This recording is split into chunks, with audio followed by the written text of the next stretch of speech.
Hello. Today we're going to talk about the torus, a fundamental pattern in all of reality. I have a friend here with me as well who's going to help share this with you. His name is Christopher Love.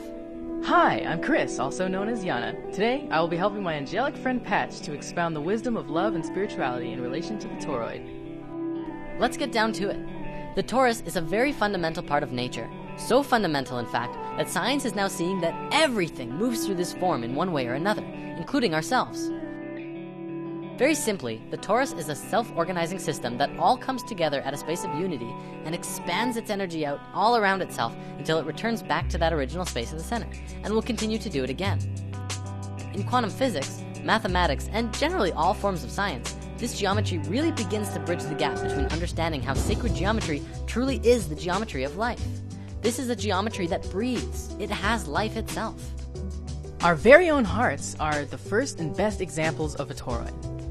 The heart is where it all starts. The energy of our hearts flow outward in a toroidal fashion and are also received in a toroidal fashion. This way, everything we send out in love, we are immediately affected by as a result. In other words, our emanation of love is a gift to yourself as much as it's a gift to the universe around you. You can look in nature to see these shapes everywhere. It's in oranges and apples. You can see it around tornadoes.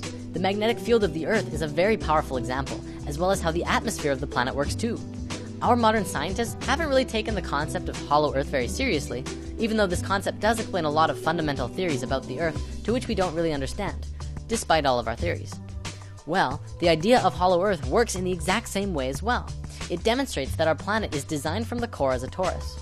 The Earth is multidimensional, so we can actually have both a hot iron core as well as a 5D hollow Earth interior as well. For those who want to learn more immediately, check out Hollow Earth HD on YouTube. Moving on, we all know the fundamental principle of the universe of as above, so below. Well, this torus is even found at the size of galaxies. Atoms even have this very geometry as well. It's quite literally everywhere. From this basic expression demonstrates how life ought to be. All of the energy that emerges from the core travels around the torus and fuels itself. It also has the ability to give to other toroidal systems, which openly practice giving and receiving. It really sets a standard for how to do things, and we can mirror this and use it in our own daily lives as well. When you give and receive openly, you allow your energy to become toroidal. When we look at the interactions between one another, we begin to see the nature of giving and receiving. If we shift how we give and receive with others, we give ourselves an opportunity to receive feedback from what we emanate immediately. This allows for an enlightening transaction of energy between all life and allows all of our communications to resonate on that toroidal frequency of love. Love is not just a feeling, it's a vibration and a frequency that is connected through all things. The pure vibration that emanates around one's own heart and brings things together harmoniously is through a universal vibration we call love. If you look at the flower of life in 2D, it may be a little hard to tell. However, in 3 dimensions, one can truly see that it too is a torus. The flower of life is all geometries, remember? The torus is yet another one of those creation patterns that emerge from this, or rather is this form. It's so important to understanding everything. Even Nikola Tesla worked with this geometry, and through it he discovered a way to access free energy for the entire planet. Well, of course, all of the corporations of the world wanted to keep charging people for energy. And between them and the US government, all of Tesla's most amazing work was destroyed. In lesson 15, we talked a bit about this before, and now we can go deeper into it. The Institute of Heart Math, as well as Stanford University, among others, have now scientifically demonstrated that around the physical heart of your body, you have 2 toroidal fields, one inside the other, which are connected to the sacred space and the tiny space within the heart. Greg Braden has done a lot of work in explaining this to the modern world as well, and Drunvalo Melchizedek has put a lot of focus into teaching that this is some of the most important information regarding physical ascension. This is part of the understanding that is truly bridging the gaps between science and spirituality. China is doing some really amazing things. They have hospitals that are completely dedicated to the work of prana and energy, rather than the physical body of patients. In one experiment in a Chinese hospital, we see how the science of mantra is used to remove the cancer tumor of a woman in just 2.5 minutes. A mantra is a sacred sound or chant that acts as an energetic formula for prayer or meditation. Mantras allow for us to connect to our source and emanate an audible frequency that focuses our mind to the sound and thus inwardly back to the source. When chanting from the heart, these doctors allowed themselves to focus on the reality that this woman was already being healed. In this, it allowed for the mind to bypass the normal confines of reality, as its intention toroidally flowed in and out of the source of which reality emanates itself. For everyone who has been skeptical of the idea of self-healing through intention, this video is proof that it's not just a plausible idea, but it's very, very real. We need only understand why it works and how it works. To come from a skeptical place and try, you will only see skeptical results. To come from a pure and true space, anything is possible.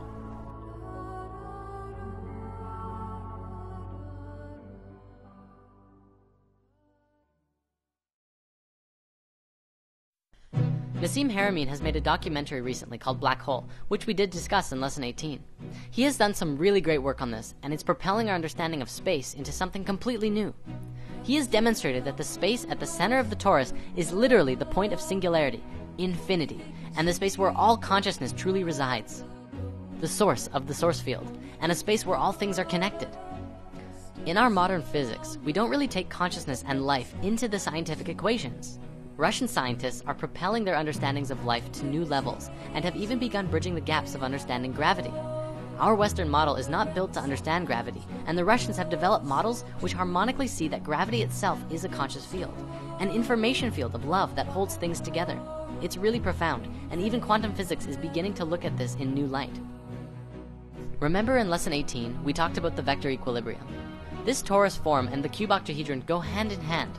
It is the male and female aspects of each other, and the vector equilibrium, when put into use in science, can grant access to an infinite amount of energy through tapping into the space of unity of the source field, the 0 point, the field of consciousness that science now knows connects all things. By understanding the torus and the nature of unity, one can really get in tune with themselves in relationship to the all. Let's also remember that considering our universe itself and everything within it is a reflection of this toroidal pattern, we can free our minds from the perspective that anything is separate, even as a void of a black hole contains the existence of everything supposedly outside of it. This is reflected in the psychic nature of those who in meditation dive into the void of consciousness, and those also who reach a state of Godhead awareness that includes all life in unity and love. The one is all, and the all is one. In the torus, the point of singularity, whatever consciousness is present, is the purest representation of the whole. The whole field is emerging from and returning to its original source, and all of it is conscious, and the singularity at the center is the space where it all came together and emerged out of. This can be demonstrated with the understanding of how the heart emerges in the body. If you remember from Lesson 15, the heart is the first organ to come into existence, and the rest of the body folds out of the heart itself, and then it pulls the heart into the center. The heart is truly more primal, more connected to source, and far more important than the brain. The heart is the space of love, and love of all is what will get you back into the heart and out of your brain. In order to grow and become lighter energetically, we as individuals and as society must learn to understand how to really get back into the natural flow of things. This is what the natural flow looks like, among a few other forms as well. For many, understanding the torus from a left brain perspective is needed to really get back in tune with yourself. For others, you already understand it intuitively, and you just have to go with the flow and everything will work out perfectly. Well, thanks for tuning into our torus video. We're now going to go hang out on Chris's channel to continue the discussion of our eternal nature and living in the heart. If you want to follow, this is Chris's YouTube channel.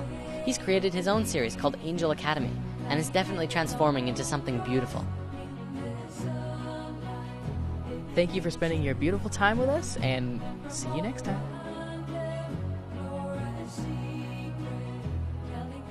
The earth hasn't lived in their hearts for thousands of years, but the truth is it's really simple. It's easy. A child can do it. Anyone can do it. If you find your place into the heart, everything changes in your life. You don't do things physically out into the world. You do everything from within your heart, and the heart creates what your external world is. It's another way of being. It's an ancient way of being. We used to be this way, and we've long forgotten all of this stuff. You can do this. Everyone can do it.